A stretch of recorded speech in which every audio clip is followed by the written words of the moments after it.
ReconAthlete.com podcast is brought to you by Lawnman ATX and Kreitz Market. First, I want to thank my mama. God, thank you. We're going to play on baby. Yeah, baby. Yeah, that's how you do it. Ooh. ReconAthlete.com podcast, episode number 24. Chris Sanchez, Zach Lucero, Paul Rodriguez, take two. Recon podcast. Episode 24. Take two. We got the video going. The Ryan Arnold podcast, number 24. That's Chris Sanchez podcast, number 24. I was number 24. Yeah, 24 years ago. It was 20 years ago, bro. 21 years ago. Who's Ryan Arnold? No, it was more than that. Oh, it was yeah. 20 years for me. Nah, bro. Was it? I had my 20th anniversary, or 20th anniversary, 20-year reunion last year. 20-year reunion was last year. So yeah, I guess it was 21 years. This is 17 for me. You were number 24? I was number 24. Isn't that like a running back's number? I was a running back before I turned into a defensive end. Bro, Landon Watson, 21 at Hutto. You from a running back to a defensive end? To a DN, yeah. So you just ran back to the buffet? Yeah. I had to. We didn't have we didn't have a bunch of dudes on our defense side of the ball, so they moved me over to defense. You were like a speed rush at end. Yeah. Speed. I was. Well, man. running back to DN, that's a lot of speed from. You know, I was 8th grade A team quarterback. Baller. And what happened? Why didn't you play in high school? I was just too skinny. You stopped growing. Well, I was like one of the tallest kids in middle school. Yeah. And then in 8th grade, I dislocated my hip. Like my femur came out of my hip socket. And my mom had said I had to gain like so much weight before high school.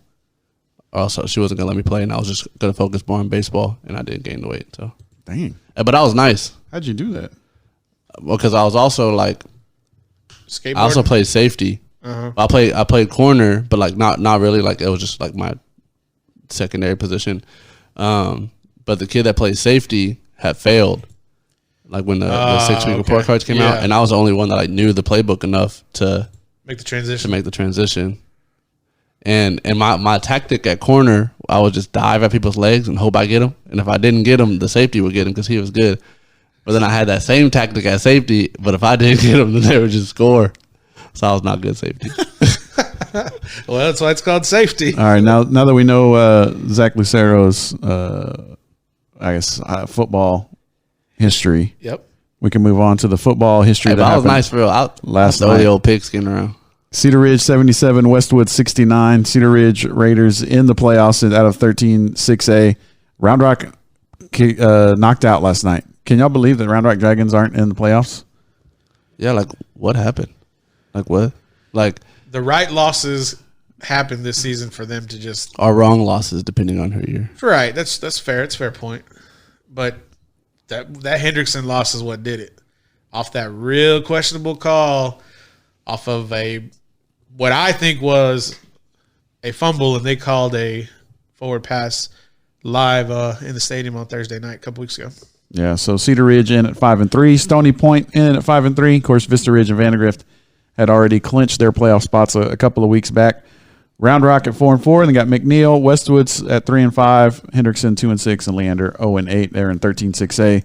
I'm gonna miss 13-6A. I mean, it's obviously gonna get broken up. I think in February. Like how so? Like there's a lot of rumors that Hutto's gonna be moving up to 6A, and so do you think they'd have to put him in those schools? The Leander schools would move out then? I think that maybe some of that district gets just shaken up to the point where maybe your Weisses and your Glens maybe get put in there. It's a Pflugerville Weiss and Leander Glen ISD, so maybe they just create another 6A division out there. That'd be nice. Yeah. Yeah. Well, it'll be interesting to see. But before we get there, we got to get into these 2019 playoffs. 13-6A. Do we have any information on matchups there, Paul? Yeah, we did. Were we going to hit that bed? Which one? The one we had talked about in the messenger? No? That's okay. I got to cut that out. Paul wanted to play some stuff. I sent it to you, and I asked you if you could do it. Y'all should fight. What's the game? What bed? Which one? What are we talking about? Are you talking the kid? Right. Yeah. I don't have it. Okay. I don't have it. Let's start over. No. No. No. So 6A matchup. Has he done this before? See, he just thinks he's a diva now that he can just call for. Oh, I think we have the audio from this producer. Hit the audio. Well, gosh, you told me you were going to hit it. No. No, you told me you were going to put it on there. That's what I thought. Yeah, like at the end. Okay. I was going to put it at the beginning of the podcast. God, this is man. Take this video off, man. What? Turn this video off. It's because we're on video. Paul's trying to boss us around. Oh, okay. No, really? Is that what it was? Okay. I disagree, but 13 6A matchups by district. This is Division 1. Stony Point's going to be playing Cy Wood, Round Rock. I don't know if this is completely accurate for the... What's Cywood Round We Rock? didn't even proofread this. I was totally trusting our sources on this information. We need to press pause. No. Let's try. Let me try to No. find the matchups. No. We're not pressing pause. We are moving on. Vandegrift 20, Stony Point 17. We got some audio that Zach got with Coach Sanders last night. We'll go ahead and play that for us while we're trying to find out what the heck we're doing. All right, Coach. 100 wins. Stony Point definitely made you earn it. What does this win mean to you? You know, it means everything because, you know, as coaches, as people, as I don't know, people that want to achieve a lot, I don't ever really take time to think back on what we've done, but I kind of feel like that tonight. I told the news reporter that I feel like an overwhelming sense of thankfulness because, you know, it's been a struggle. It hasn't always been easy. And to see us come from, you know, JV team and a losing record to finding a way to be the best in a really good district, I mean, it's a credit to a lot of people. And so I'm thankful that I get to be around good people. I'm thankful that I get to coach great kids. I mean, that's the biggest thing is I get to coach really cool kids that inspire me and that fire me up every day. So, Coach, your time at Travis and now you're here at Vandegrift. You're able to bring this program to a perennial playoff team. And now, Coach, you clinched an undefeated regular season again and headed into the playoffs. What's so special about this team this year? Well, you know, it's interesting that these guys, they're different leaders, you know. They're different. I mean, like last year's was more loud, and this group is more quiet, but they still are leading and doing things right. You know, it's just they teach me something. Like I was saying in an earlier question, they teach me something every day. That's why I love my job, because they teach me something every day. Thanks, Coach. We'll celebrate this. Thanks, man. All right, so shout out to Coach Sanders getting the 100th win last night. Vandegrift heading into the playoffs. They're going to visit, or actually going to be a home game for Vandegrift. They're playing some team. Who is that, Zach? Yeah, they're playing Bridgeland over in that side district over there. Who the heck is that? This is a team that this is their first year having seniors. They got their first varsity win last year. Their first year having seniors this year. A very offensive team. Like they have a high-powered offense, so it'll be nothing new for Vandegrift in the district that they've been in with the Round Rocks, the Cedar Ridges, the Vistas, the Westwoods. Mm-hmm. So I think it was nice to play more of a defensive game against Stony Point to kind of get that feeling to kind of ready your defense for next week against what's going to be a tough Bridgeland team. I know Vandy will be the favorite in that as the 1 seed, as the undefeated district champs. But I mean, those Houston schools, man, that's just a different breed of football over there. And especially a school as new as that, you don't have much tape to go off of. I mean, you definitely can't look past this one. But looking past this one, mm-hmm. if they do get this win, they're probably looking at Klein Collins in the second round. So it's not an easy path for the Vandegrift Vipers. No, it's not. 13-6A, they're going to go, basically just go over to the Houston area right away. So it's going to be tough matchups for everybody in 13-6A. They're matching up with 14-6A. You got Cy Woods versus Cedar Ridge next week. Cy Ranch visiting Kelly Reeves Stadium versus Stony Point. Of course, we just talked about Bridgeland versus Vandegrift at Monroe, and it's going to be interesting next week. And I think all 4 teams have a good chance of advancing from out of 13-6A. What do you think, Zach? And that side district, like those side schools are teams that have made deep playoff runs, state championship type runs, and but I mean just seeing the teams that Vandegrift has played in the district, like these teams are so unpredictable, It's got to be so hard to. I mean, we were just talking about it to open the first time that we like the district just kind of flipped on its head randomly. Like you thought you had the district figured out, and then it just flips. So the type of athletes that this district has, the type of athletes that these playoff schools have, are just such a high tier that you really can't predict how it's going to play out any Friday. And you know what? Stony Point really impressed me. Like that's the Stony Point team of old, man. Like they're going to run the ball, they're physical, they're going to talk trash, they're going to be a little chippy. Like that was a good team. I think if they find some more offensive consistency other than Kendall Thomas, that's going to be a really tough team in the playoffs because that defense is legit. That defense is for real. That linebacker they have, number 44, he's like a very vocal leader on the sideline and on the field. And it's just the overall team speed they have on defense and the physicality to match. It's going to be a tough matchup for anybody in the playoffs. Yeah. So Stony Point, they have the home game as well. Stony Point Vandegrift. So I guess we got to figure out which playoff game we're going to go to. I mean, Zach, we know where you're going to be at, but I guess I got to figure out which playoff game. Now that we've got a few home games. It's not till next week that we really have to travel for the old Recon podcast. We don't really have to travel this coming week. Yeah, it'll be a couple weeks that we'll have to do that. Paul?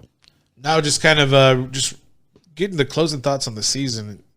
It kind of flew by too fast.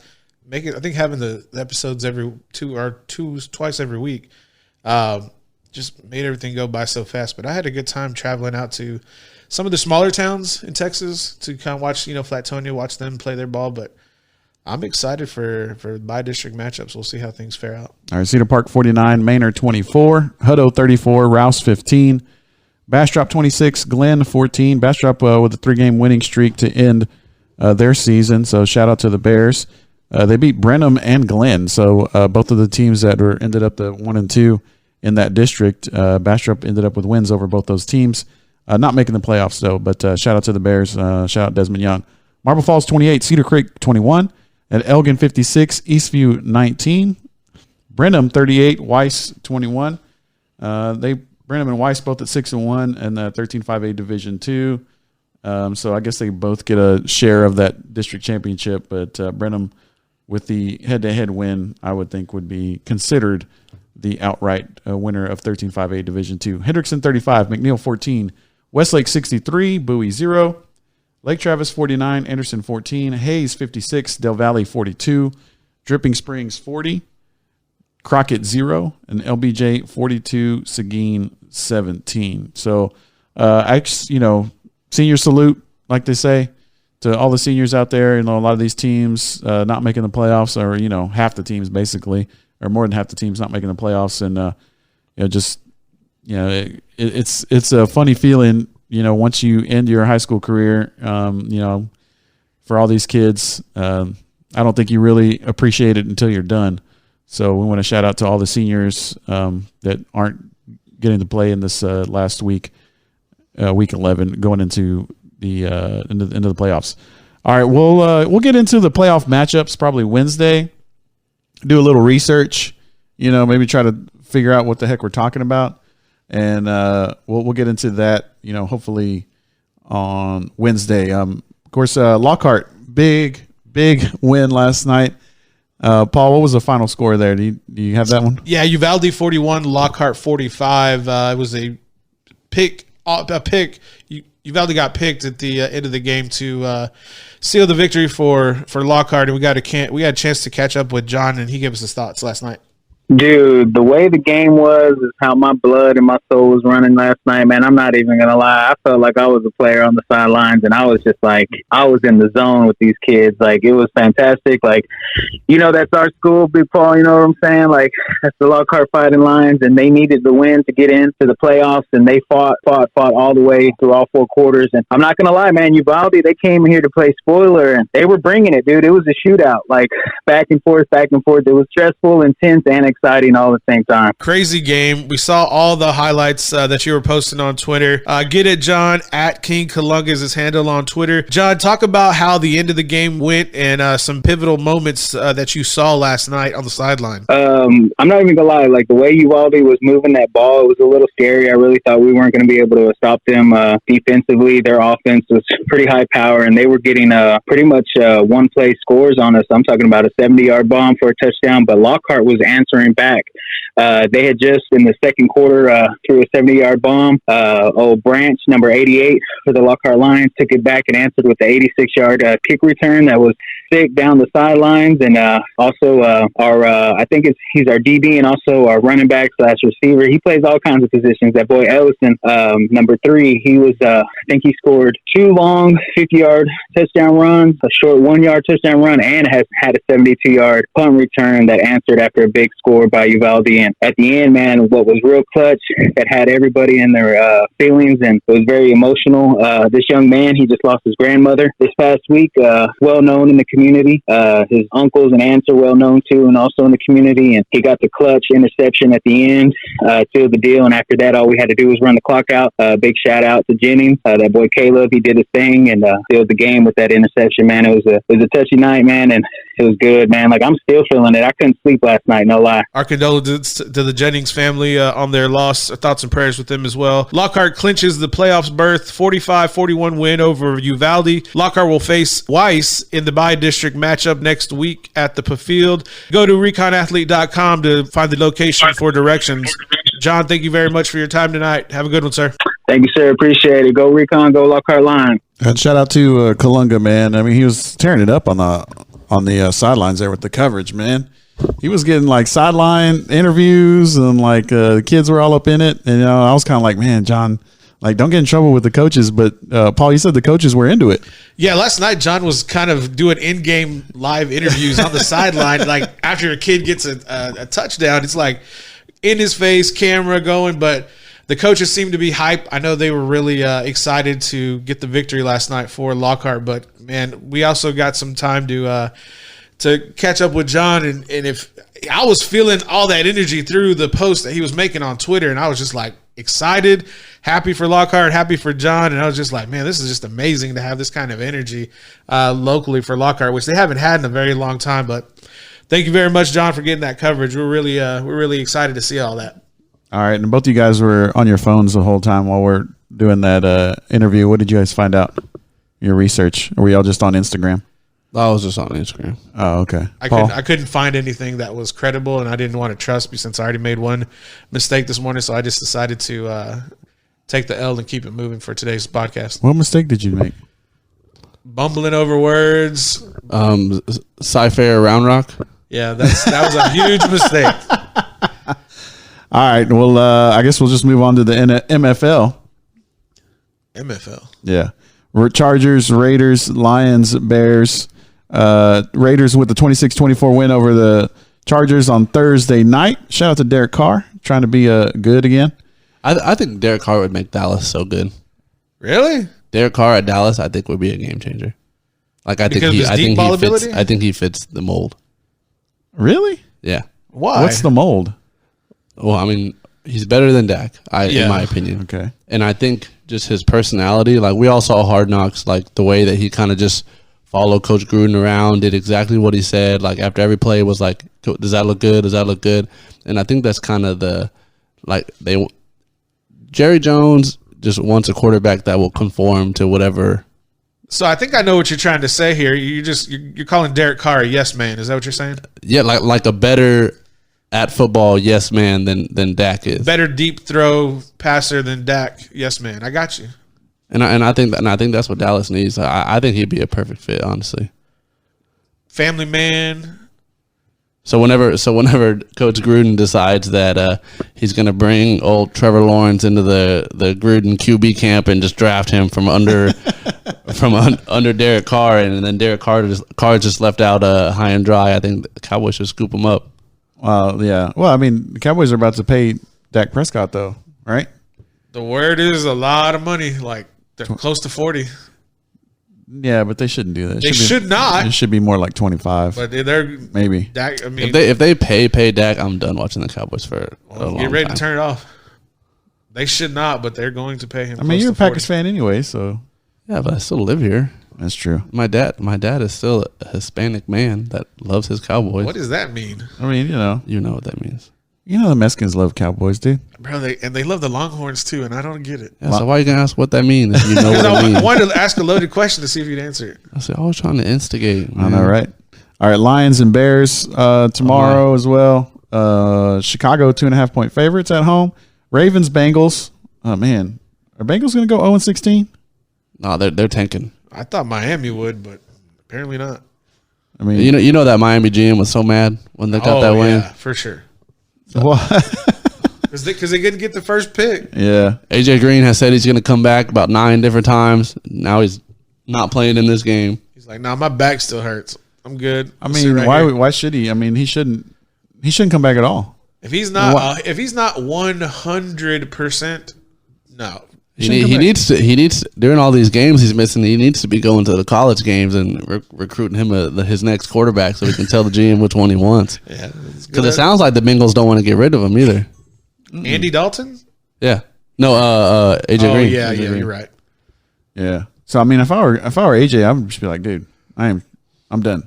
Like my back hurts. Do you think Andy Dalton would make the Cowboys better? Heck no, it'd be Really? worse. A local boy? No, man, it'd be. I understand that attachment, but no, he would be so much worse than that. You throw picks. He'd play 4 picks a game, easy. So you think he would be worse in Dallas than he is in? Yeah, So with a better team, he would be worse? yeah. I think they would not make. He would not improve the Cowboys. No, not at all. No, well, I'm talking about just Andy Dalton individually. If he gets on a better team, a better offensive line, better receiving weapons, he would be better than he is in Cincinnati. Man, he's pretty bad. He's pretty bad. Bills and Browns. Browns are a 3-point favorite at home for some reason. I don't understand that line at all. Bills are 6-2, 3-0 on the road. Browns are 2-6 and 0-3 at home. Still, the Browns are a 3-point favorite. I'm a Josh Allen fan. I like Josh Allen. This must start in fantasy quarterback. I need him to keep rolling so his player can get better in Madden, so I can play with the Bills more. I mean, I'm a fan of Josh Allen. I'm a fan of that Bills team. I've written off the Browns. They're the Cowboys to me. Everybody's jumping ship. Yeah. Yeah. Why? Nobody believes in Baker no more. No, it's just Baker's distracted. Baker doesn't believe in Baker anymore. He's distracted right You don't think so? No. Did you see that last game of his where he went in with the beard? He went into the stadium with the beard, came into the game with a Fu Manchu, which is a mustache and 2 handlebars, and then at the press conference he had a mustache only. It's like, how do you go through 3 different facial hair stages in one game? I think that's just superstitious. I just don't. Like, I I think- don't see I think- why he's changing. I think he was like, I'm gonna wear this Fu Manchu and it's gonna get me the win. And then they lost, and he's like, I can't keep this Fu Manchu. And plus, how ridiculous would he look in the post game interview, talking about how bad he played with the Fu Manchu? Why not shave everything? Because nobody want to look like Chris. Yeah, I'm clean shaven, man. That's I got what I'm saying. a little chin hair. I got a little chin music. It's 2019. Nobody's clean shaven I anymore. got a little chin music, but I had my chin music for a while. I got kind of a weak chin, so I need to, kind of get Let's have a try to little something there. accentuate with some hairs. Yeah, you know what I mean. That's what Been doing that for a while. Chiefs Titans. Kansas City a 6.5 point favorite. Cause Mahomes back. Yeah, Mahomes is. Should he play though? If he's like, If you're gonna play, if you're gonna ease him in, this is the perfect game to do it. The Titans are not good. Yeah, I guess you're right. That's a good point. Falcons Saints. The Saints are 13.5 point favorites at home. Like 2 years ago, this game would be so awesome. Oh yeah, easily. And then all of a sudden, the Falcons are terrible. What? They have like no secondary. Giants Jets. Got the New York Derby, as they would say if we were in the Premier League Premiership. See Giants 2-7, Jets 1-7. football is very bad in New York right now. I think the Giants are in a tank off with the Bengals, right? Or not the Giants. The Jets are in a tank off with the Bengals right now. Think so? They're just hoping for somebody to slip up against the Bengals so they can get down in there and get the tanker for Chase Young. In my opinion. Yeah. Yeah, because the Jets don't need a quarterback. No. They don't need a running back either. They need an elite pass rusher. There you go. That's Chase Young right there. And I think with the amount of success that the Bosa's have had, that's kind of the high. It used to be the Ohio State running back. Now it's the Ohio State edge rusher is the new kind of hot ticket item in the NFL. Is that the kid that got in trouble for taking the loan? Yeah. Oh, okay. Cardinals, Buccaneers, Tampa Bay 5-point favorites at home. Dolphins and the Colts. They had that one win. No Jacoby Brissett. No, for real? Yeah. Oh man. And they're still 10.5-point favorites. Still 10.5-point favorites. Wow. Okay. Recon podcast would be a 5-point favorite against the Dolphins. Jeez. You're giving us a lot of credit, Zach. Chris used to be his speed rusher. Speed rusher. I could play. I could do speed rusher. I could be running back. I was more of like a bulldozer when it came to running back, though. I wasn't very Yeah, fast. I could see you're a bruiser. But I could see you driving a bulldozer. I don't know about playing running back. if we needed a couple yards, if it was 4th and 1, I was getting the ball for You're sure. third down back. Hey, do you think 4th and goal from the 1, Paul, in the NFL right now? Who do the Cowboys play this week? Minnesota. All right, so you're on the 1 yard line for the Cowboys. I am? Right. They hand you the ball. Yeah. Are you scoring? Am I? How many yards off the? You said 1 yard. 1 yard. No. It's 1 yard to go. But if I'm a running back, am I 5 yards off the ball? It's I formation. It's just the quarterback's under center, and then you. Okay. So no fullback. I don't know, bro. I don't know. I'm not scoring. I don't know. I don't think so. I'm not scoring. Because those edge rushers, because I'm so slow, those edge rushers, somebody's gonna beat his man, and they're gonna clip me. They'll clip one leg, and I'm rolling like a bowling ball, bro. I'm not scoring either. You don't think you're scoring either? I ain't Zach, scoring. you scoring? You scoring? No, I'm losing about 10 yards if I'm running the other way. I'm taking 2 steps, and that turf monster. So how would you want it? I'd want to play to give you your best chance. How would you want? I want to be quarterback. I want to be 1 yard QB off sneak? QB sneak. Yep. So you think you'll score the QB sneak? Yeah. If I was a quarterback, QB sneak, hell yeah. See, I think because what I'm gonna do is I'm gonna have a tight end on the wing, right? I'm gonna tight on the wing, and I'm gonna run to my strength to the left, and I'm gonna tell tight end whoever it is, Jarwin Witten, I go, you come and you push behind me, and we're gonna walk it down the line until we get in. See, I think, and this isn't even to be on your head either. I think your problem would be if you try to go right over the center. Your belly would be on the center, holding you up. Maybe. So they would just smack your ass. That's what I'm saying. You'd be propped up. I'm going right in that A gap. I snap right in that A gap, and I'm telling everybody just push me on in. That's the way I want to roll. I ain't going over the top because I know what's gonna happen. I'm gonna go up, hit right in the mouth. No, it ain't happening. Chris, how would you want it? I'd probably be running back. Yeah. So that'd be the way I could score. Just off following the guard. I think if I were to score, follow the guard. I would have to be from the 1. I'd have to be a receiver and throw me like a little bubble, and I just gotta hope that receiver lined up next to me gets that one block, and I'd scoot on in like around him, like right. So you're out. talking about like twins? Are you talking about trips? What are you talking about? I need I need a 4 receiver set, well, but no, I'll say trips. like twins. I'll say twins. Take trips and run a rub route, and they'll clear you out in the corner of the end zone. That's you all day. Nah, run a pick route. They're gonna get matched up. They're gonna get the DB's gonna run into each other.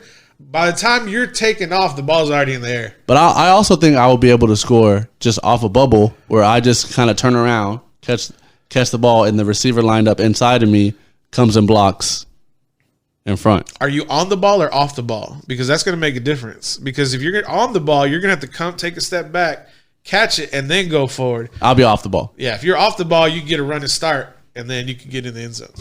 I think I could do that. Panthers, Packers, Green Bay 5.5-point favorite. Chris don't like talking about this because he knows he couldn't score. No, Bro, no. I'm just trying to move on. Dude, Chris Chris just had a bunch of tacos. He's like, yeah. Chris trains like 4 days a week. Yeah, with like a professional trainer at a professional gym. One day trainer. But you work out. I still work out 4 days a week. Yeah. He's getting in the end zone. Yeah, you do plyometrics, right? Yeah, I do a lot of. See, actually, my workout regimen is I'll standing up and sitting down. I'll do 2 days of weights and then 1 day of like long distance kind of stuff, and then 1 day of HIIT training. So just kind of, you gotta mix it up so you don't plateau too easily. The Packers 5.5-point favorites. Green Bay, they're gonna cover that 5.5. That's your team, Zach.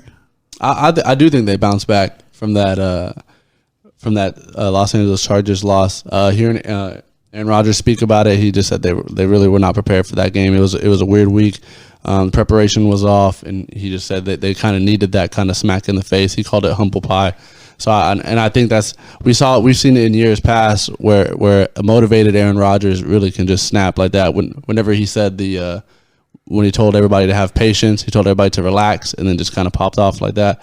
And I think a win to pop off against the Panthers. The Panthers are a good team. I think that win would hold some weight. So I think the Packers do win big in this one. All right, Rams, Steelers. Rams are a 4-point favorite on the road. The Steelers, they're still, as bad as they've played, they're still 4-4. Their defense just keeps them in games. Yeah, I mean, they're still 4-4. I mean, Minka Fitzpatrick had that huge pick six last week, and then he had 2 picks the week before that. That big pickup from Miami was clutch, especially with Big Ben going down. Mason Rudolph's back now from his injury. Hopefully he stays healthy. Yeah. So, I mean, Steelers could somehow sneak into the playoffs still. I know, shout out to my Lockery homies. They're big Steelers fans. They're not real happy with the way the season's going right now, but they're still 4-4. And shout out to Jonathan Lockery. He's actually going to the game tomorrow. Vikings Cowboys is Sunday night. Let's see. Dallas is a 3-point favorite at home. Coin toss. Why? Hey, Kirk Cousins is hot, bro. He is hot right now. And I think this game also matters a lot about Thielen's health. I don't think Thielen's going to play. I think that helps the Cowboys a lot. Yeah. And they're gonna have to figure out a way to cover Mason Rudolph with. Is Vander Esch going to play or is he out again? Kyle Rudolph? Does it matter? Yeah, because I think he would be the matchup that would shut down Rudolph, the tight end. I think it'd have to be more Jalen Smith. Right. I think Vander Esch is more. So it looks like Vander Esch is playing because the only one that's out is Alfred's tackle Cameron Fleming for Dallas. But Rudolph it's not like he's been tearing it up though. No, I was actually about to say that. I mean, but that's where I think the matchup is that they could win personally. Like I think with Thielen being out, Kyle Rudolph has to have a good game, and he's been quiet all year. I mean, unless he starts throwing to Mason Rudolph from the Steelers, like you said, I mean, I think it'll be tough. It'll be tough trading for the Vikings against that Cowboy defense without Adam Thielen. All right, Seahawks and 49ers Monday night. I'm excited about this Monday night game. Big game. That's going to be really cool. They're 49ers at home. They're still trying to stay undefeated. Russell Wilson with the MVP so far in this year. Seahawks 4-0 on the road, 7-2 overall. San Francisco 6.5-point favorite. That's a lot. That's a lot of points. I'm taking Seattle plus the 6.5, and I'm taking the money line for that game. I think this is where the Bosa-led defensive front gets exposed with Russell Wilson's feet. He's got a quick release. Maybe Josh Gordon plays. I'm not sure, but DK Metcalf looked really good last week. And if they can just keep the running game consistent with Carson, man, they're going to do really well. And I like them taking the W this weekend on Monday night. I think that San Francisco defense is too good to use the word expose. I think the Seahawks could win this game, but people thought that about New England's defense. Lamar Jackson exposed them. Yeah, but I mean I don't know if you can use the word expose though. Like when you say expose, I think you just dummy a team, like make them look bad. And even in that Ravens loss, it wasn't like the Ravens blew them out. Like I just don't like the word expose for a team that's undefeated. I mean, if the Seahawks do come out and just put a whooping on them, I think you could use the word expose. But if they win by 6 points, I don't know if you use that word, but you said MVP Russell Wilson. I gotta say Christian McCaffrey is my MVP right now. I like Danger Russell Wilson. That's just me. That's where I think he's just playing at a extremely high level. I think maybe also we give more weight. We put more weight on the QB position just because of the demands. But don't get me wrong, Christian McCaffrey has been balling out of his mind right now. And I don't know if he can sustain that. But I also think we give less weight to Seattle because no one ever gets to watch them. That's a fair point. I can see that. And then I think with how gambling driven and fantasy driven society is nowadays, the points that Christian McCaffrey has been giving up has just made him way of a far more hot topic than Russell Wilson is, in my opinion. Chris, we're gonna mention fantasy real quick. We had my buddy BJ, the fantasy god, talking about some dart throws this weekend, because right now, I mean, it's like a bye-week apocalypse or something like that, right? Like Bye-Mageddon. I'm hurting. Yeah, so real quick, let's see what BJ says as far as the dart throws go. Oh, dart throws. Well, I've been playing fantasy football for a long time. Just to let y'all know, it's kind of my escape. I'm in 5 leagues this year. I was in 6 last year. Wife made me cut back. But I am in a pretty hard spot in a few of my leagues because of bye weeks. In one league, I'm still trying to work out right now. On bye this week, I literally have Sony Michel, Zach Ertz, Alshon Jeffrey, DJ Shark, and Westbrook. Right, so I got both the Jags receivers. So kind of hit all the buys, right? Mm-hmm. So I'm looking pretty deep. But a couple of the deeps that I'm looking at, when you look at them, there's some real positive things. And I'll talk about Randall Cobb just for a little bit, just because the Vikings are kind of weird in that they're top 10 against fantasy quarterbacks, but they're actually like bottom 10, or I think maybe they're 11th against fantasy wide receivers. And when you go look at their games, they give up a pretty good amount of catches and yards. Like, their defense really keeps everything in front of them. And then they do stiffen in the red zone a little bit and don't allow as many passing touchdowns, which is why the fantasy quarterback scoring is down. But the receivers get a lot of catches and a lot of yards. And I believe there's something like bottom 7 in the league against slot receivers. And so Randall Cobb can really slide in there and fit in well. And, when you're looking for a guy with all these bye weeks and you have people out, sometimes if you're going to write down, okay, you put in this guy, he's going to get you 9 or 10 points, and let's say there's a 15% chance of a touchdown and he pops, I think Randall Cobb fits that mold. Another guy to be looking at real seriously is Ted Ginn. The Saints are playing the Falcons, and the Falcons don't have people who play pass defense. I think you could probably go to some local high schools and possibly find some pass defense that might rival what the Falcons are putting out. They're at home in New Orleans, fast track. Drew Brees' first kind of real game back from recovering, from that injury. He knocked the rust off. They had a bye week. I think Ted Ginn's a really nice little play there. And also because with Alvin Kamara coming back from injury, I just don't see this as like a 20-touch Alvin Kamara game, or if he even gets those 15-touch. I see them using him, let him knock the rust off. Breeze distributes the ball a little bit to the wide receivers. They probably lean on Murray a little bit. And I think Ted Ginn's another guy. And then he's always a guy that can, he can take 40 yards and 50 yards and get you a nice touchdown and blow up on one play. A couple other guys that I've noticed are out there on the waiver wire in a lot of leagues, strangely enough, are both Colts tight ends. Usually not both of them, of course, but like in one league, you'll have one guy open and another league will have another guy open. Ebron, for all his career outside of last year, has been a good dart throw for a touchdown if you're looking deep in that area. I think the other tight end, Dallas, has just pretty much secured that he's the guy they want to play. But, Ebron's been whining. Maybe they'll throw him the ball. Whatever you do not play Kalen Ballage. I have been trying to poach players from Miami all year long to see if they would be halfway good. I'd feel fine if you had Devontae Parker and play him. But if you play Kalen Ballage, what you're going to see is a man get 30 yards and look very bad in doing so.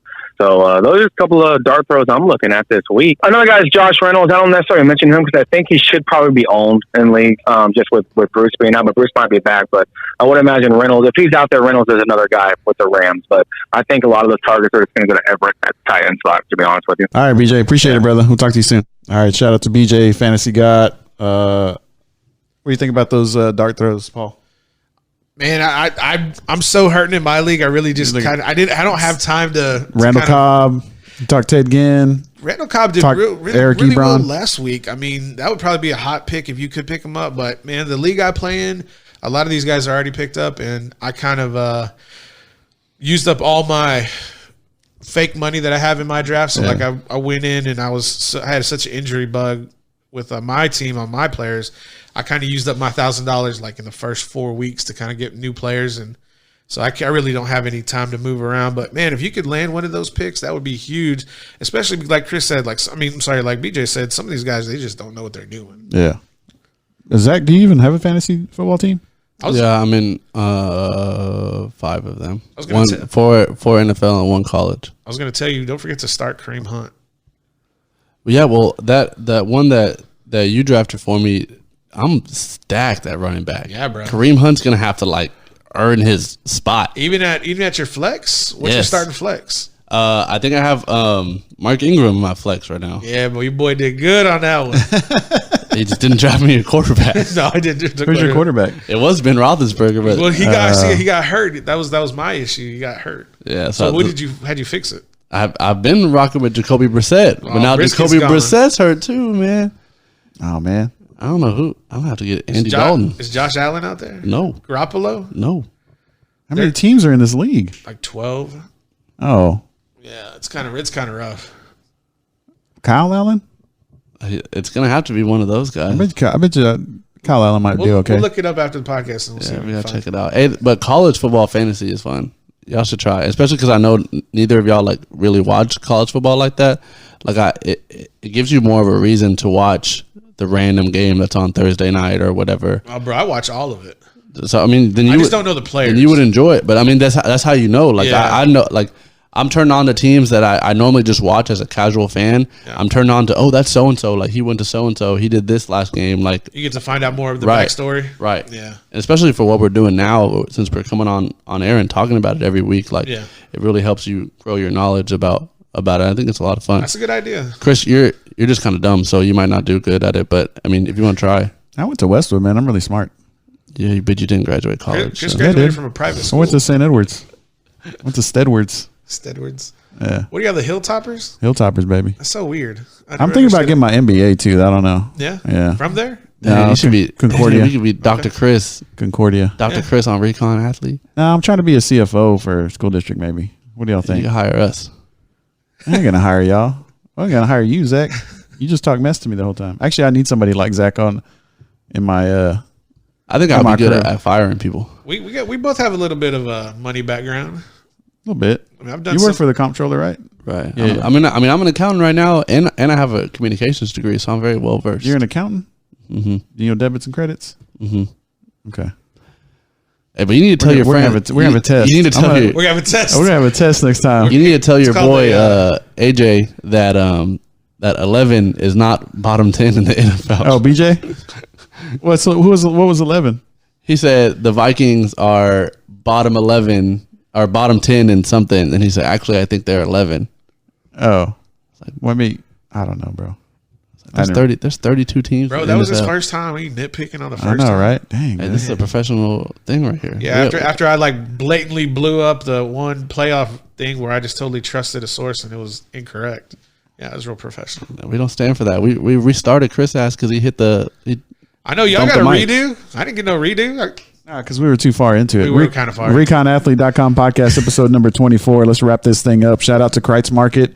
Shout out to the Becker family. Shout out Chris Becker and Lawman ATX for sponsoring the podcast. Yeah, they're going to be playing Iola next week at Taylor Stadium in Taylor, Texas. All right. And shout out to Fan Stand. Shout out to Snoop.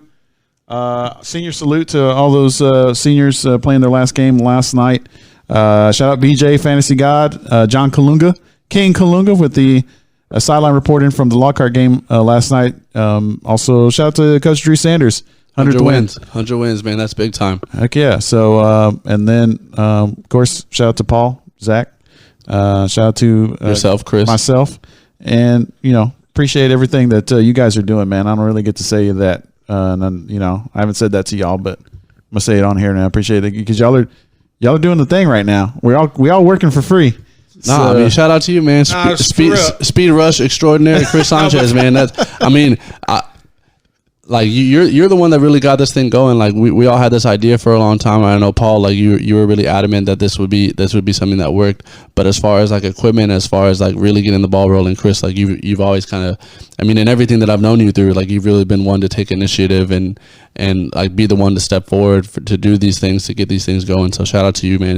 You're a great guy, and you've done a great job with this Pre-Com podcast so far. Yeah, I wanted to say just directly to Chris, because I approached him about this and I pitched it, and I just wanted to tell him directly, like, thank you very much for everything you've done to put this where it is today, and I'm extremely grateful. And I even told Chris, like, the first time we did a couple of podcasts, I was like, man, I feel good, like I feel genuinely happy inside, and I just want to say thank you all for the contributions y'all have done for the entire year and going into the playoffs. And I'm happy about this team. I know we take little jabs at each other and instigate, like, yeah, that's fun. Like Lucero over here, but hey, we finna go crazy in playoffs. Stay tuned. It's gonna be a good ride, y'all. Thank you very much for everything. Thank you, Chris, Zach. Shout out Snoop Daniel. Ladies and gentlemen, if y'all are enjoying this podcast, please like, subscribe, and comment down below, and turn on the bell for the notifications. We gone.